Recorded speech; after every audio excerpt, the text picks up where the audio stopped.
রমেন বিশ্বাস দিনমজুর আর চঞ্চলা বিশ্বাস মুড়ি ভেজে বাজারে দোকানে দোকানে বিক্রি করেন। এই যৎসামান্য আয়ে কোনো রকমে চলছে পরিবারটির দিন।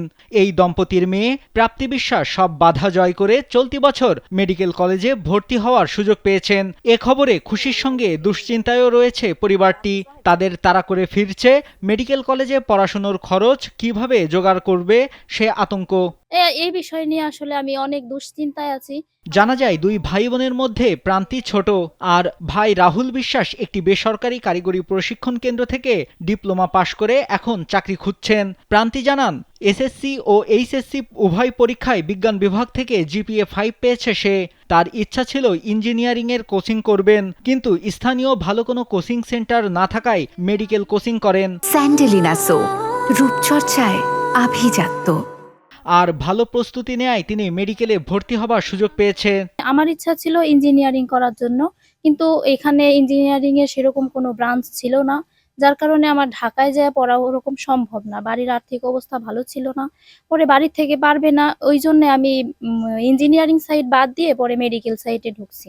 তারপরে আমার মনে হলো যে যেহেতু আমি মেডিকেল সাইডে ঢুকেছি, সেহেতু আমি ওইটাই ভালো করে পড়বো। আমার টার্গেট থাকবে যে আমার মেডিকেলে চান্স পাইতে হবে, এরকম টার্গেট ছিল। তারপর আমি ভাবলাম যে আমার বাড়ির অবস্থাও তো সেরকম ভালো না, যদি কোনো কারণে মেডিকেল মিস হয়ে যায়, অনেক জায়গা যায় পরীক্ষা দিতে হবে, সেই জায়গাও হয়তো মিসিং হতে পারে, এরকম চিন্তা ভাবনা করতাম।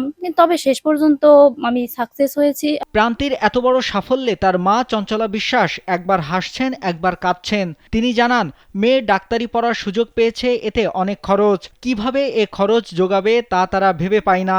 নিজেদের 3 বেলা খাওয়াই যখন কষ্টসাধ্য, সেখানে প্রান্তির জন্য প্রতি বছর 15 থেকে 20 হাজার টাকা খরচ করার ক্ষমতা তো তাদের নেই।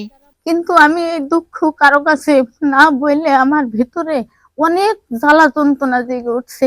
পিছনের যত দুঃখ কষ্ট তখন আমার ভেসে উঠছে। এক পান্তা ভাত আমি পোলাপানদের 3 বেরো খাওয়াইয়া স্কুল কলেজে দিছি।